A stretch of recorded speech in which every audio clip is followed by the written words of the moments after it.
The reluctant master. The universe had a twisted sense of humor, Commander Nolan Vega decided as he guided his battered starfighter, Horizon's Edge, through the debris field that was once the pride of the Xyrillian fleet. Stars gleamed cold and distant beyond his viewport, uncaring witnesses to the destruction he'd somehow survived. His mission had been straightforward: infiltrate, plant explosives, escape. Simple, except for the small detail that it should have been impossible. Just another day at the office, Nolan muttered to himself, wiping blood from a gash above his eyebrow. The silence of his cockpit was the only response, a stark reminder that he was now the sole survivor of his squadron. Guilt and relief warred within him, neither winning clear dominance. His communications console chimed, breaking his dark thoughts. Commander Vega, report to Alliance headquarters immediately upon docking. Your presence is required before the High Council. Nolan sighed, running a hand through his ash-blonde hair. Perfect. Just what I need after nearly getting vaporized, a committee meeting. The Alliance headquarters loomed ahead, a massive orbiting station that shimmered like a jewel against the backdrop of Earth. Once, the sight had filled him with pride. Now, after 5 years of increasingly questionable missions, Nolan viewed it with the jaded eyes of a soldier who'd seen too much of the darkness hiding behind noble ideals. When Nolan entered the council chamber hours later, the vast room felt more like a theater stage than a place of governance. 12 representatives sat in elevated chairs, looking down at him with expressions ranging from respect to calculation. The chamber's gleaming surfaces reflected his disheveled appearance back at him, uniform singed, face bruised, posture rigid with exhaustion. Commander Nolan Vega, announced High Counselor Reyna, her voice amplified throughout the chamber. The Alliance recognizes your extraordinary service. The destruction of the Xyrillian command ship has crippled their offensive capabilities and potentially saved billions of lives. Nolan stood at attention, hiding his discomfort. I was doing my duty, Counselor. I can't take credit for surviving when my team didn't. Nevertheless, another counselor interjected, such valor deserves recognition.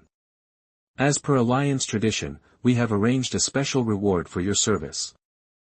Something in the counselor's tone made Nolan's combat instincts flare. Before he could question it, the chamber's side doors opened, and 2 guards entered with a figure between them. His breath caught in his throat. A woman, no, not human, was led forward. Her skin was pale violet with luminescent patterns that seemed to shift beneath the surface. Long platinum hair cascaded down her back, and her eyes, striking amber with vertical pupils, were fixed on the floor. Most distinctive were the delicate, pointed ears that extended horizontally before curving upward at the tips. What struck Nolan most wasn't her otherworldly beauty but the silver restraints binding her wrists. This is Lyra, explained Counselor Reyna with a gesture both casual and proprietary. She is of the Stellari species, a rare prize. Their civilization was brought to heel after their resistance to Alliance expansion.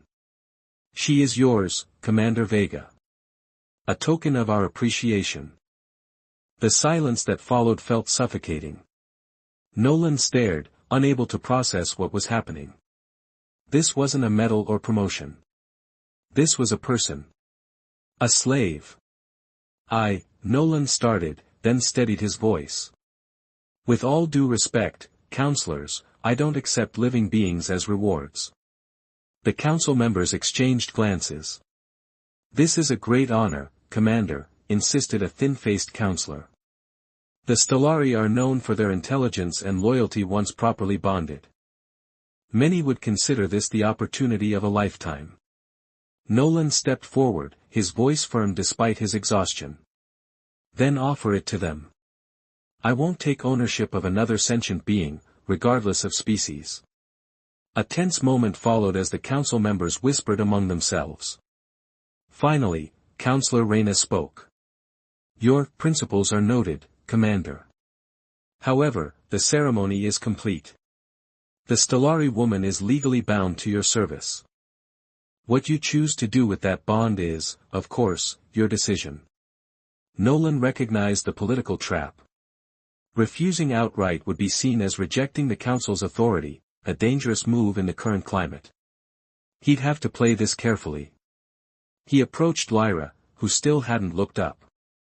Up close, the patterns beneath her skin resembled constellations, shifting subtly with her breathing. He reached for her restraints, fumbling with the unfamiliar mechanism until they released with a soft click. "You don't belong to me," he said quietly, so only she could hear. "Or to anyone." Her amber eyes finally met his, and the intensity of her gaze nearly made him step back. There was no gratitude there, only careful assessment. "The Council has dismissed you, Commander," called Reyna, clearly displeased with his actions. "You're scheduled for debriefing at 0800 tomorrow." The journey back to his ship was tense and silent. Lyra followed 3 steps behind him, ignoring the stares of passing Alliance personnel. Nolan wasn't sure what to do with her. He couldn't exactly leave her in the station, but bringing an unknown alien aboard his ship posed its own challenges. "Look," he said when they reached the horizon's edge, "I don't know what they told you, but on my ship, there are no masters and no slaves. If you want to leave, I'll arrange transport to wherever you want to go." Lyra studied him, her expression unreadable. When she spoke, her voice was melodic but precise. "Where would I go, Commander? My world is gone, my people scattered or enslaved. The Alliance has seen to that." Her bitter tone caught him off guard. "I didn't. You didn't personally destroy my civilization." She tilted her head. "No, but you wear the uniform of those who did." Nolan had no answer for that. He'd been fighting Zorillians for so long, he'd paid little attention to other conflicts the Alliance was engaged in. The thought that he'd been complicit in something like enslaving an entire species made his stomach turn. "I'm setting course for Outpost Sigma," he said finally. "It's neutral territory, away from Alliance influence. We can figure out next steps there." The horizon's edge wasn't built for comfort. A modified interceptor with expanded living quarters, it had served Nolan well for covert operations. Now, with a passenger, the small space felt even more confined. As they entered hyperspace, Nolan offered Lyra the small secondary cabin. "It's not much, but it's private." She examined the room with careful eyes. "It will suffice. Are you hungry?" "I have rations." "The Stellari can absorb energy directly," she interrupted. "Your artificial lights provide sufficient nourishment for now." Nolan blinked in surprise. "That's convenient for space travel. We evolved on a world with 3 suns," she explained. "Our bodies adapted to process various energy forms." An awkward silence followed as Nolan tried to reconcile the living being before him with the prize the Council had casually handed over. "I'm sorry about your people," he said finally. Her expression remained neutral, but her luminescent patterns flared briefly. "Are you? Your alliance called us aggressive expansionists when we refused to surrender our outer colonies. You called our defense of our sovereign territory hostile alien aggression. Now you call us prizes and rewards." Her words hit with the force of a physical blow. "I didn't know," Nolan admitted. "We've been told the Alliance only fights defensive wars. The victors write history, Commander Vega. My people were once stewards of 1,000 stars. Now we are curiosities, servants, exotic pets." Nolan's worldview, already cracking after years of questionable missions, shattered completely. He'd always believed in the Alliance's cause, fighting the tyrannical Zorillians who threatened human expansion. What if they weren't the only victims of Alliance propaganda? Over the next 3 days of travel to Outpost Sigma, an uneasy routine developed. Lyra spent hours staring out the viewport, her patterns brightening when they passed particularly luminous stars.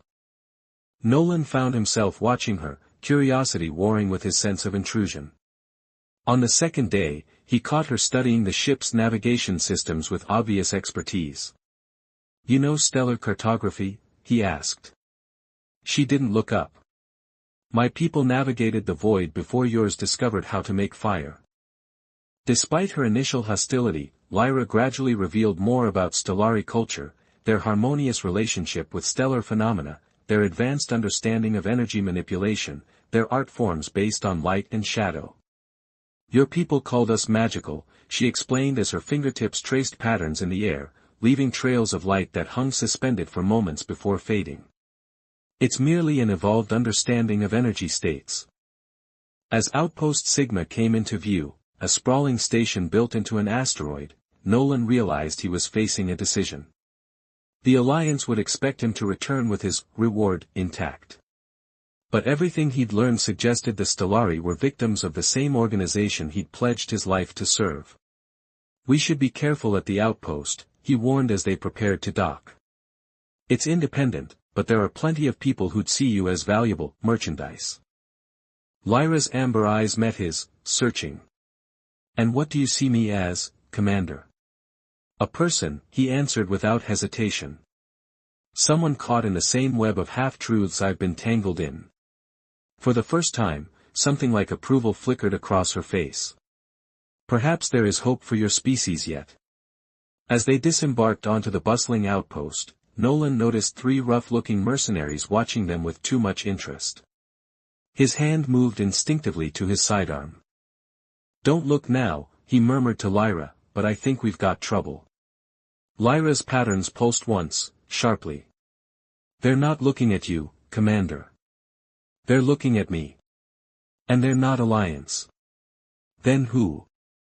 Someone who knows what I truly am, she replied, her voice tight with sudden tension. Someone who would pay far more for me than your council could imagine.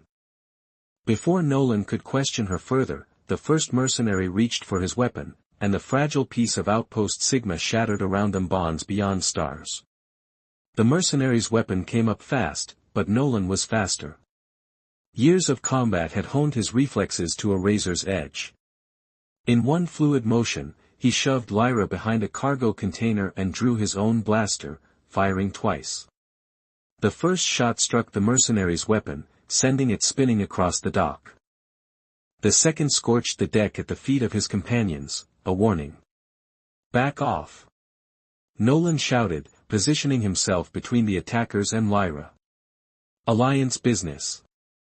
The lead mercenary, a burly humanoid with cybernetic enhancements visible along his jawline, sneered. Alliance? Perfect. They'll pay just as well for both of you. They're not Alliance, Lyra whispered, her voice tight. They're Vindari bounty hunters. The markings on their necks, they're oath-bound to the Stellar Harvesters. Nolan didn't recognize the name, but the cold efficiency with which the 3 spread out told him everything he needed to know about their professionalism. This wasn't a random mugging, it was a targeted operation. Run on 3, he muttered to Lyra. Back to the ship. But before he could start counting, Lyra placed her hand on his shoulder. The sensation that followed defied description, like being submerged in warm light. The patterns beneath her skin flared brilliantly, and the air around them shimmered. The bounty hunters fired, their energy weapons discharging with deadly precision, but the blasts curved around Nolan and Lyra as if deflected by an invisible shield. Outpost security alarms blared to life. Now we run, Lyra said, her voice strained with effort. They sprinted back toward the horizon's edge, dodging panicked bystanders. Nolan slapped the entry pad and the ship's ramp descended with agonizing slowness. Behind them, the bounty hunters were regrouping, joined by 2 more figures in similar gear. Once inside, Nolan slammed the hatch controls and raced to the cockpit. Whatever you just did back there, he called to Lyra as she slid into the co-pilot's seat, can you do it again if they breach the ship? Not immediately, she admitted, her luminescence dimmed considerably. Energy manipulation requires reserves. As Nolan fired up the engines, multiple impacts rattled the hull. They're trying to disable us, he growled, fingers flying across the controls. Hold on, this launch isn't going to be pretty.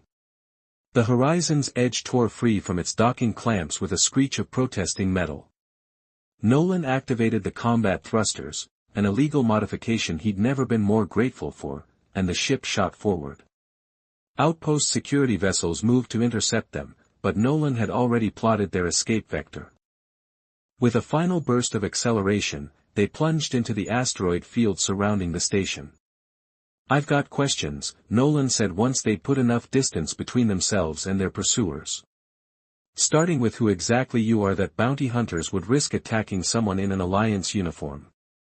Lyra's amber eyes studied him, calculating. After a long moment, she seemed to reach a decision. "My name is Lyra Delvarin," she said, her voice taking on a formal cadence. "Last High Sentinel of the Stellari Conclave and Keeper of the Celestial Archives." Nolan blinked. "That sounds a lot more important than what the Council described." "The Alliance Council doesn't know what they have," she replied, bitterness edging her words. "Or rather, gave away. To them, I'm simply another exotic trophy from a conquered species." "But you're not." "No." Lyra's patterns shifted, forming complex geometries beneath her skin. "The Stellari were not simply conquered, Commander. We were betrayed from within.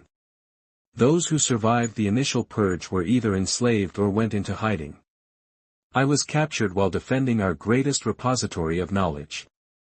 Nolan processed this information, adjusting his course to take them deeper into the asteroid belt where their signature would be harder to track. "These Vindari bounty hunters," he said. "They knew what you are." Lyra nodded. "The Vindari serve the Dominion, the true power behind your alliance's expansion. Your council are merely puppets, though few realize it." "That's a serious accusation," Nolan said carefully, though something in his gut told him she was telling the truth. He'd seen too many questionable decisions from command lately, too many missions that seemed designed more for resource acquisition than defense. "The Dominion has infiltrated your government at the highest levels," Lyra continued. "They orchestrated the war with the Zorillians to distract your military while they systematically dismantled any species with the technology to resist them. My people were among the first targets." Nolan's hands tightened on the controls. "If what you're saying is true, why would the Council just give you away? If you're this High Sentinel, wouldn't you be too valuable?" "They don't know who I am," Lyra said simply. "To them, I'm just another Stellari slave.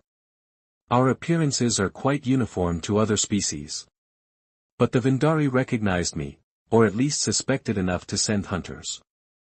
The implications were staggering. If Lyra was right, then everything Nolan had fought for was built on lies. The Alliance, the organization he'd pledged his life to defend, was nothing more than a front for some shadowy dominion. "I need proof," he said finally. Lyra raised her hand, and the patterns beneath her skin coalesced, projecting a holographic star chart into the space between them. "This is what the Alliance tells you about controlled space," she said, and the map highlighted various sectors in blue. Then the projection shifted, expanded. "And this is the actual extent of Dominion influence." The difference was shocking. Entire sectors Nolan had believed to be independent or unexplored were marked as under Dominion control. "How do I know this is real?" he asked, though the sinking feeling in his stomach already told him the answer. "Access your secure channels," Lyra suggested. "Check the encryption protocols against what I'm about to show you." Following her instructions, Nolan accessed the ship's deep communications array, a system he rarely used. What he found chilled him to the core. Hidden beneath layers of standard Alliance protocols were secondary command structures, invisible unless you knew exactly what to look for. "They've been monitoring all communications," he realized. "Everything we send, everything we receive, it all goes through Dominion filters first." "Yes," Lyra confirmed. "Your victories against the Zorillians were allowed because they served Dominion interests. Your recent mission, the one that nearly killed you, was likely an attempt to eliminate you after you started asking too many questions." Nolan's mind raced back through his recent missions, the increasingly dangerous assignments, the intelligence that never quite added up.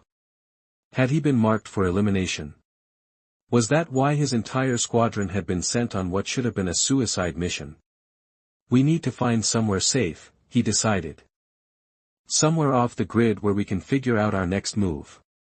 There is no safe, Lyra said quietly. Not from the Dominion. But there are places where their influence is weaker. She leaned forward, adding coordinates to the navigation system. These will take us to a trading post on the edge of what your people call the Saurian Expanse. It's technically within Alliance space, but it's largely ignored, too remote to be valuable, too insignificant to be threatening. As they plotted their course, proximity alarms blared. A vessel had emerged from hyperspace directly in their path, a sleek, predatory craft bearing Alliance insignia. Horizon's Edge, this is Captain Darius Thorne of the Alliance vessel Peregrine, came a smooth voice over the comms. Stand down and prepare to be boarded. Nolan tensed. Thorne was well known within Alliance Command, a decorated officer with a reputation for getting results by any means necessary.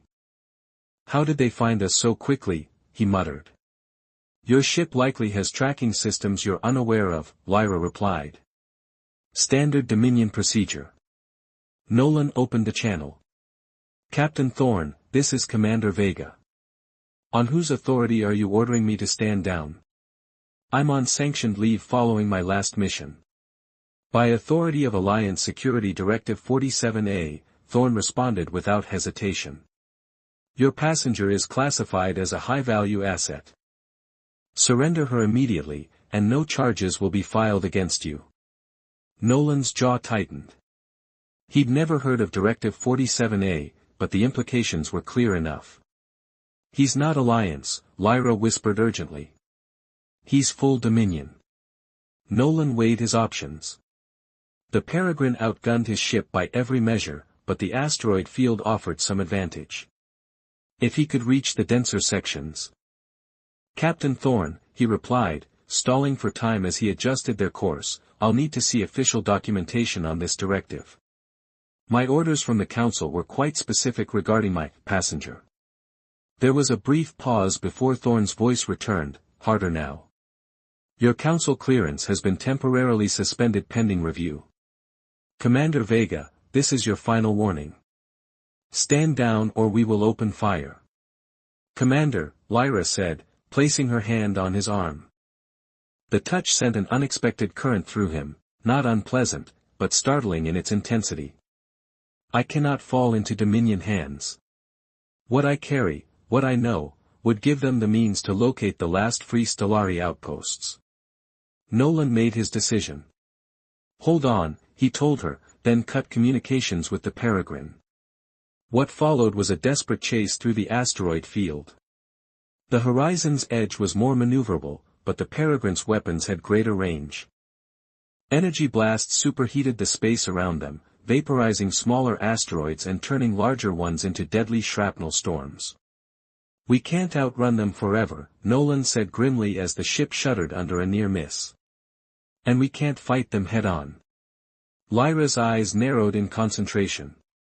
There is another option, she said, her patterns beginning to pulse with increasing brightness. But it will require your trust. I'm running short on alternatives here, Nolan replied, executing a tight roll to avoid another barrage. My people can create temporary spatial distortions, what you might call micro-wormholes.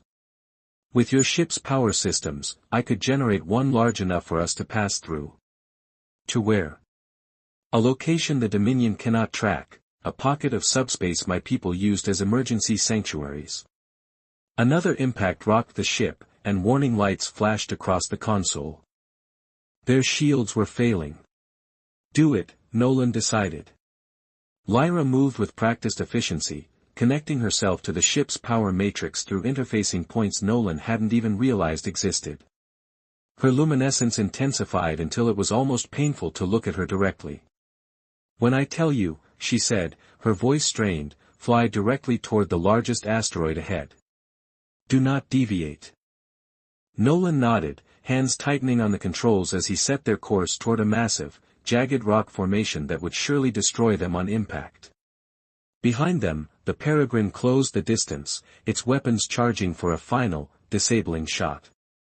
Now! Lyra cried.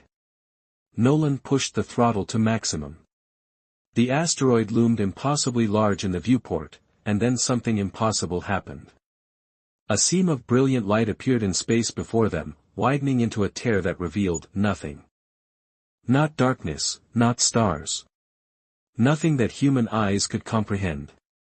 The horizon's edge plunged into the rift as energy blasts from the peregrine passed through the space they had occupied moments before.